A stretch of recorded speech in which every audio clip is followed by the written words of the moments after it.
But not to go over the heartbreaking stages through which I passed before I came to it, here it is, in all its hideousness.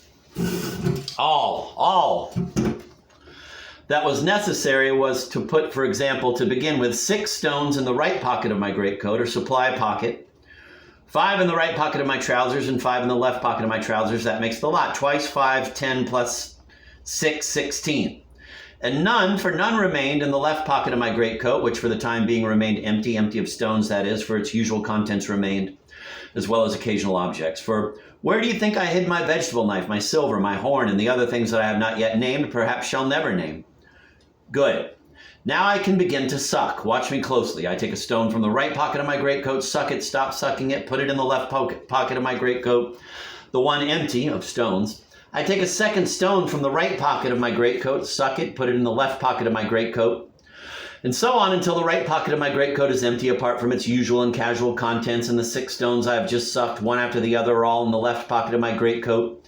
Pausing then and concentrating so as not to make a balls of it, I transfer to the right pocket of my greatcoat, in which there are no stones left, the 5 stones in the right pocket of my trousers, which I replace by the 5 stones in the left pocket of my trousers, which I replace by the 6 stones in the left pocket of my greatcoat.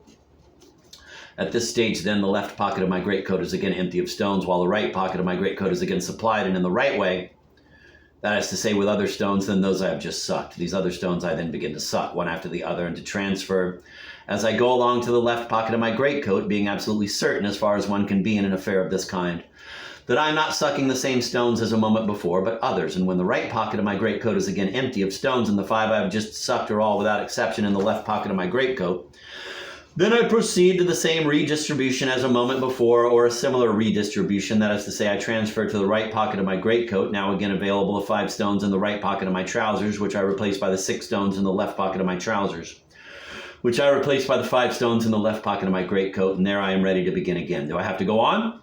No, for it is clear that after the next series of sucks and transfers, I shall be back where I started. That is to say, with the first 6 stones back in the supply pocket, the next 5 in the right pocket of my stinking old trousers, and finally the last 5 in left pocket of same, and my 16 stones will have been sucked once at least in impeccable succession. Not one sucked twice, not one left unsucked. It is true that the next time I could scarcely hope to suck my stones in the same order as the first time, and that the 1st, 7th, and 12th, for example, of the first cycle might very well be the 6th, 11th, and 16th, respectively, of the second, if the worst came to the worst. But that was a drawback I could not avoid, and if in the cycles taken together, utter confusion was bound to reign, at least within each cycle taken separately, I could be easy in my mind. At least as easy as one can be in a proceeding of this kind, for in order for each cycle to be identical as to the succession of stones in my mouth, and God knows I had set my heart on it, the only means were numbered stones or 16 pockets, and rather than make 12 more pockets or number my stones, I preferred to make the best of the comparative peace of mind I enjoyed within each cycle taken separately, for it was not enough to number the stones, but I would have had to remember every time I put a stone in my mouth the number I needed and look for into my pocket, which would have put me off stone forever in a very short time, for I would never have been sure of not making a mistake unless, of course, I had kept a kind of register in which to tick off the stones one by one as I sucked them.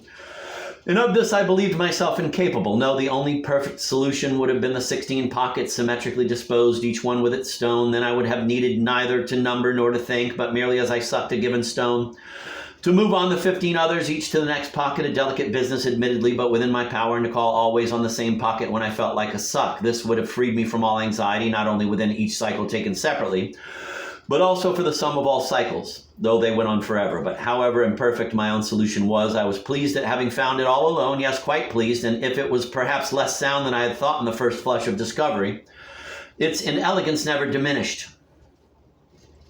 And it was above all inelegant in this, to my mind, that the uneven distribution was painful to me bodily. It is true that a kind of equilibrium was reached at a given moment in the early stages of each cycle, namely after the 3rd suck and before the 4th. But it did not last long, and the rest of the time I felt the weight of the stones dragging me now to one side, now to the other, so it was something more than a principle I abandoned. When I abandoned the equal distribution, it was a bodily need, but to suck the stones in the way I've described, not haphazard, but with method, was also, I think, a bodily need. Here, then, were 2 incompatible bodily needs at loggerheads. Such things happened, but deep down I didn't give a tinker's curse about being off my balance, dragged to the right hand and the left, backwards and forwards, and deep down it was all the same to me whether I sucked a different stone each time or always the same stone until the end of time. For they all tasted exactly the same, and if I had collected 16, it was not in order to ballast myself in such and such a way, or to suck them turnabout, but simply to have a little store, so as never to be without. But deep down, I didn't give a fiddler's curse about being without. When they were all gone, they would be all gone.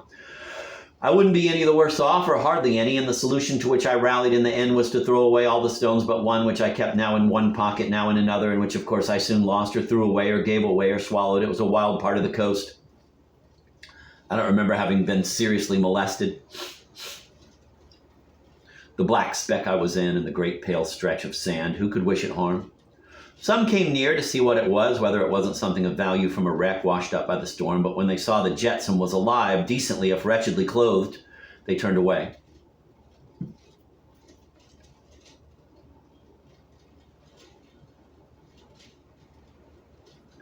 Old women and young ones, yes, too, come to gather wood, came and stared in the early days, but they were always the same, and it was in vain I moved from one place to another. In the end, they all knew what I was and kept their distance. I think one of them one day, detaching herself from her companions, came and offered me something to eat, and that I looked at her in silence until she went away. Yes, it seems to me some such incident occurred about this time, but perhaps I am thinking of another stay at an earlier time, for this will be my last but one or two. There's never a last by the sea. However that may be, I see a young woman coming towards me and stopping from time to time to look back at her companions. Huddled together like sheep, they watch her recede, urging her on and laughing, no doubt. I seem to hear laughter far away.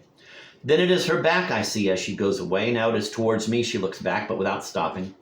But perhaps I am merging two times in one, and two women, one coming towards me shyly, urged on by the cries and laughter of her companions, and the other going away from me unhesitatingly.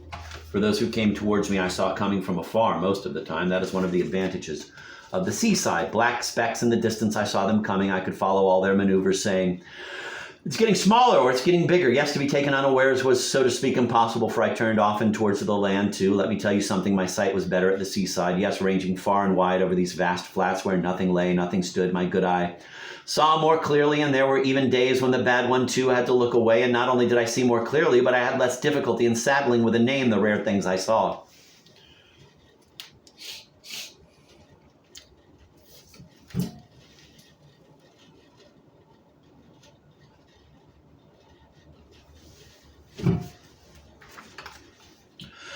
These are some of the advantages and disadvantages of the seaside, or perhaps it was I who was changing. Why not?